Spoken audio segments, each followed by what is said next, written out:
I want to talk today about not only one of my favorite lessons to teach in the classroom, but one of my students' favorites, and one of the things that they remember years later when they come back to my class. Let's talk about it now.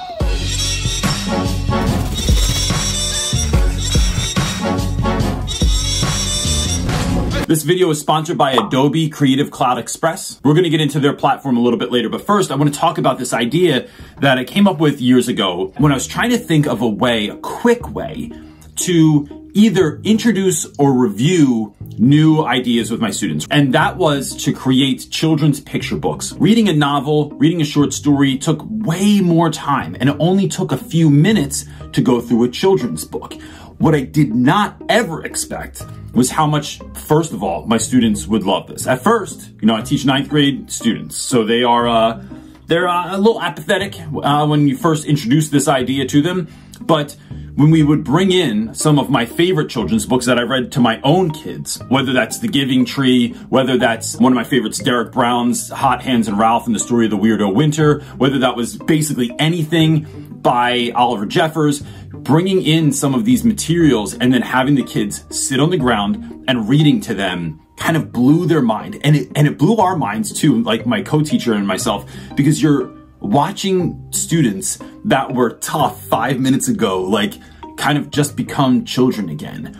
And then we would create these books in class after reading through them and identifying certain things that we wanted to go over. And so that's what I want to talk about today, is how you can use children's picture books to create really meaningful content that your students will remember for, I have kids that come back over a decade later and they're like, remember that time we made kids books in your class? It is a huge game changer for the students. So I gave you the why behind why we do this particular project.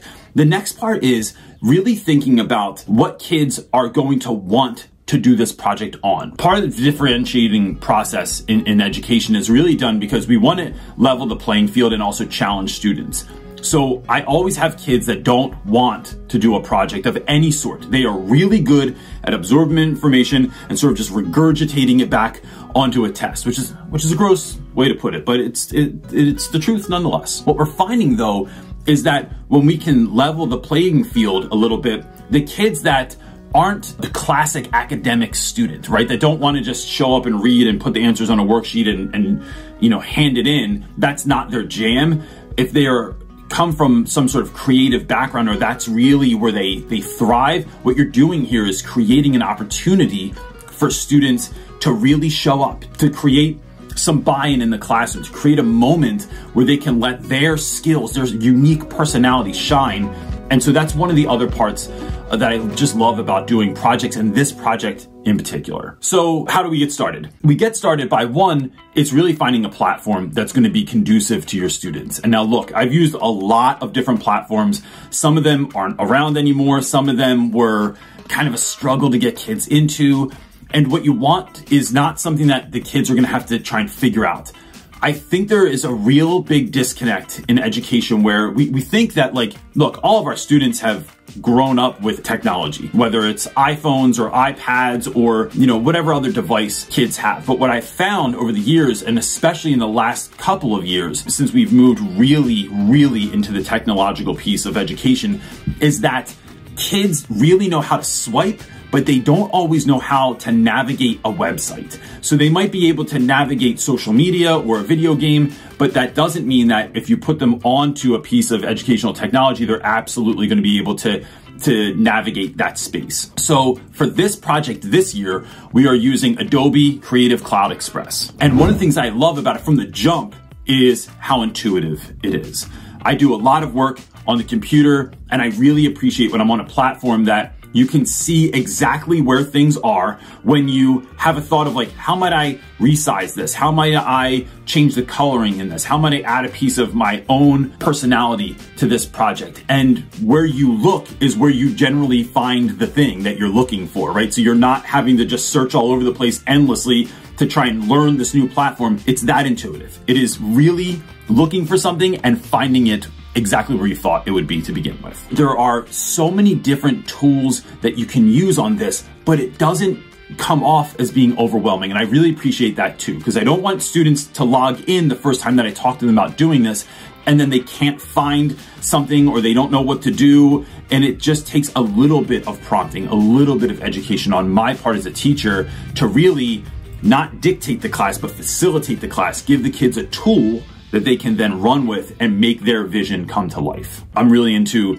this being able to remove the background from a picture. So you can literally put any picture of you or a loved one or your dog or whatever it is in there, and you can simply remove the background. So then you can take that image. So if I take an image of myself from my classroom and I want to put it into my book, I can do that and implement it into any background that I want to. And that's really kind of fun and just makes me think of 1,000 jokes also that I could put pictures of myself or my students in different situations. That's amusing to me. I also think that the templates that are a part of this platform allow students to really not have to necessarily be a creative. I think kids are all creative in some way, shape, or form, right? But it doesn't always feel to students like it's going to transfer to creating a picture book.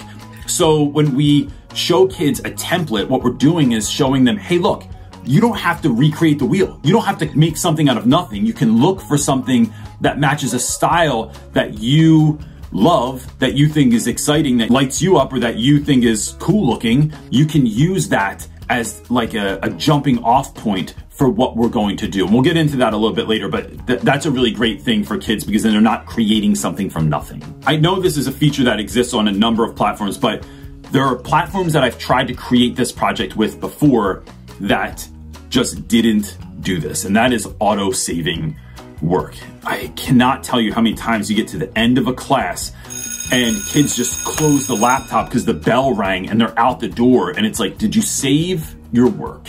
And they did not save their work. You know, this is why my hair is gray, people. It used to be black when I started teaching. Now it's partially my wisdom, like Gandalf, and part of it is my stress level sometimes because people won't save their work. Save your work, kids. Save me the grays. Another thing that I'm thinking of that just from the students' eyes is that it's completely organized and everything you save is just on there. Sometimes when I'm on like a certain drive or I use a certain platform to organize my content, whether it's for YouTube, whether it's for my business, whether it's for school or it's students saving stuff, it can get jumbled. Here's a project for this class and here's another thing for this class and here's, you know, my FAFSA paperwork. There's all of these different things that are in any particular online drive. One of the things that is so great about this Adobe product is that here's just your project and here's all the different versions that you made of it. It's all in one place and it's neatly organized, and I just think that that's such a positive aspect of this as well. All right, so let's get into how we do this project. So the first thing that I do is bring a whole bunch of books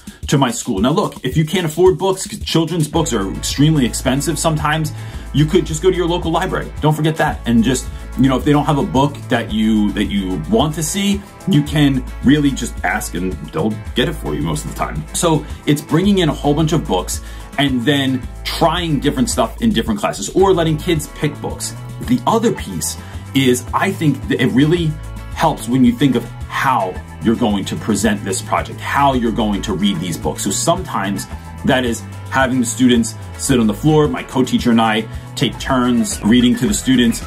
Sometimes it's thinking about where you might do this introduction process, right? So sometimes we go down this really creepy, like Silence of the Lambs basement that we have in our school, and we read books down there. I have kids take these little tiny votive candles that I got at the dollar store. We go down there, we stand in a circle, and I read a story about the dark. Other times we'll go outside, we'll go into the hallway, or we just have the kids sit on the floor around us like they're in kindergarten again and read it. And I'm telling you, the kids love this. But it's important to think about how you're rolling it out and where you're rolling this out as well. Then when you tell students that we're going to create this project, I think one of the things that kids get the most stuck on is that they have to just start from zero. And one of the things I try to really encourage my students to do is to think about, do you want to tell a story? Do you want to teach a lesson, or do you want to do both? And sometimes that can even look like picking your favorite book, right? So like, I think The Giving Tree is maybe one of the most depressing children's books that has ever been created. But what if you could create a sequel to that book, right? What if there was The Giving Tree 2 or whatever you want to call it, but it's thinking of something that you wish had been created, something you wish had been a sequel to a book that you had already read, or something that was maybe your favorite, maybe Goodnight Moon was your favorite book as a kid. And so now you're gonna write the sequel to that. That's a good move as well. I also encourage kids to think about, what if a book was based on your life? What if there was a moment in time you went on a vacation, you learned a lesson the hard way or the easy way, you were shown love or grace, you know, had a moment where you were trying to do something and you could create a book about that. You're essentially creating a book about yourself. And when doing that, look, I think Oliver Jeffers, one of my favorite children's book authors of all time, he said, never let the truth get in the way of a good story. I just love that idea because it allows kids to just kind of embellish, to add a little bit of flavor to what they're doing. So it's like, just because it happened just that way doesn't mean you have to tell it that way. You can change up some of the facts and create some more intrigue, some more flavor to what you're doing. The next thing you want to do is have kids organize their idea. And so one of the ways that I did that was I just went on to Adobe's platform, and on Creative Cloud, there's a search bar. And I typed in organizer, and all these great organizers come up. So you can just go through and create one that you love by just looking through what they have there and then trying to figure out what's gonna work best, not only for this project, but for your students in particular. And you might have students that have different learning styles, kids that organize things differently. So you might even wanna make more than one for students that really need very clear detail as to what they're doing. Or you could have your kids go on, and this could be part of the project. Create your own organizational tool. This allows them to do that as well. They can go on, they can custom create their own organizational tool so that they are doing what's right for them, so they can do the best that they can on the project. Then I think we start really getting into some fun stuff here. So the students have an idea of the story that they want to tell, what it's going to be about. They've created their organizational tool, and now what is the style going to be of what you're doing? And one of the things I love here is you could just look up a template and move forward with that, right? You could look up a template and add other things. You can change the font, you can add pictures to it, you can even add your own art or your own image. One of the things I thought about this year was my daughter loves creating art, and so she's really into making things out of perler beads is one of the things at the moment, or painting on rocks. She likes to paint characters from TV shows that she loves on different rocks that we find in the neighborhood. And so if you had a kid that created a piece of art, like they did a drawing of an anime character or something of that nature, you could take a picture of something that your students created, remove the background, and now that becomes the character in the book. You don't have to recreate the background. You can just use Adobe's backstock of tons of images and illustrations and all the great stuff that exists on there, and then input your personal art into it. And that's a really fun way for kids to personalize what it is that they're doing. So if I take perler bead, that project that my daughter made of my one-eyed cat Pocky that we got for Christmas, Pocky is now a character in the story, and I can move her around. I can have her on a park bench. I can have her in space. I can have her, I don't know, hanging out with a bunch of dinosaurs. Whatever it is that we want to do, you can add those things to this as well. The other great thing when you start picking, say like a particular background or an image that you want to use, what Adobe's going to do is also offer you other images in that same style. They might even have that same particular like cat astronaut, but here's that cat astronaut in several different positions. So you can keep moving it around,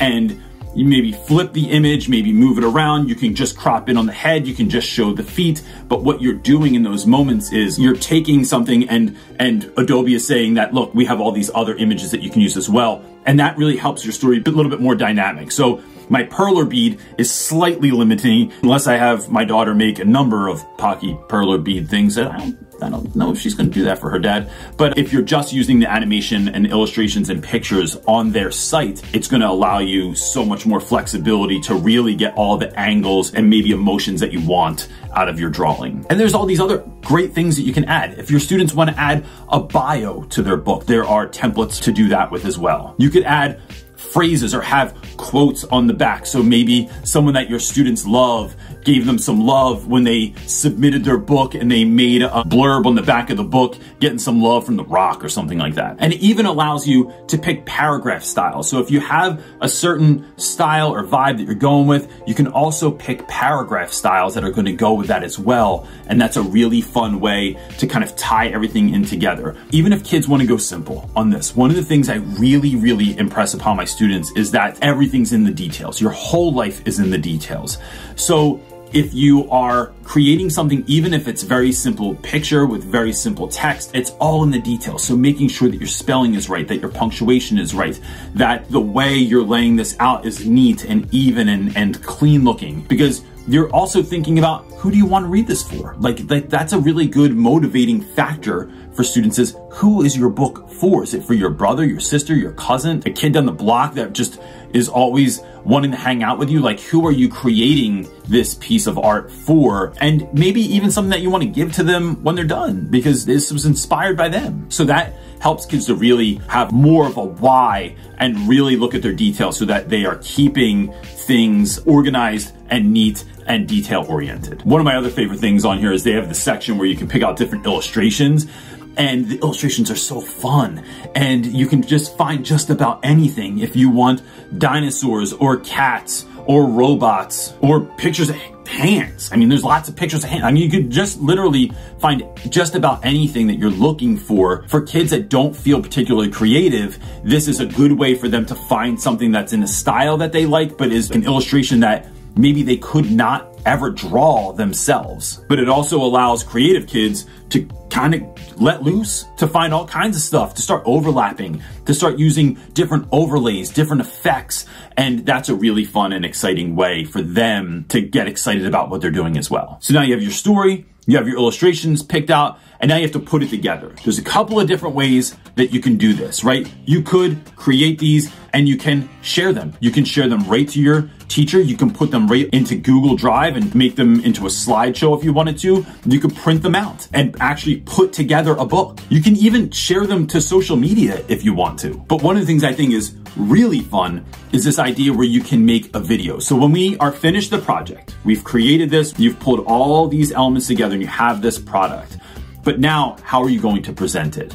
Now look, I used to really try and push kids to stand in front of the class and to read their books. And what I found was that some students just don't want to do that. Some of my students really loved creating this, but it gave them an incredible amount of anxiety to have to present this in front of the class. So what we do instead is you could either create the book and have someone else present it, or one of the great things that Adobe's Creative Cloud is doing is they have a video section on here. So kids, from the safety and comfort of their own home, that sounds like a commercial right there, from the safety and comfort of your own home, they are able to create their pages, then they can upload them and create a video out of it. They can put a voiceover on it so that they are the ones that are reading the book, or maybe even have someone else. If your grandfather has a really great kind of radio ready voice, or your dad or your mom, or you want to have your little brother or sister because you think it would be more fun to do it that way, to have a child reading a children's book. Pocky was no ordinary cat,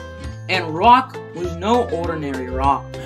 You could do that. You can add music onto the back of it, and then it's making your whole project come alive. And when we present in class, you don't have to stand up and present anything. We can just play your video of this book that you created, and that becomes a really fun and exciting way to present these. And then look, when they're done, they can post them right to Google Classroom. They can post them right to your Google Drive. They can put them on social media if they want to. They can email it to you or just send you the link. And this is a really fun and easy way for you to just be able to grade, for you to be able to hold on to them, for you to be able to give feedback to students about what they're doing, and if they need to change something or shift something, it's all right there. And that really helps, because look, if there's one thing all teachers need more of is time. What Adobe's done here is really created something that is fun, that is exciting, and that stops teachers from having to go on and learn really complicated sites, but something that's simple and intuitive. Literally, I'm rethinking all the projects from this year that I could create using Adobe Creative Cloud Express. So look, gang, I would really love to know in the comment section, What are ways that you're thinking about using platforms this year, or how could you use Adobe's product to sort of take creativity to the next level in your class as well? And look, if you have any questions, please leave them in the comment section below. We'd love to be able to help you out. You can also go over to our Facebook group, Real Rap with Reynolds Teacher Talk on Facebook. And look, it's a closed group just for educators. No one's trying to sell you anything. No one's trying to convince you. Well, there might be some convincers in there, but you know, it's a really great space for teachers to be safe and to grow into the teachers that they're called to be. Everything else you can find at realrapwithreynolds.com, like the book and mentoring and all this other stuff. And that's it, everybody. Until next time, peace.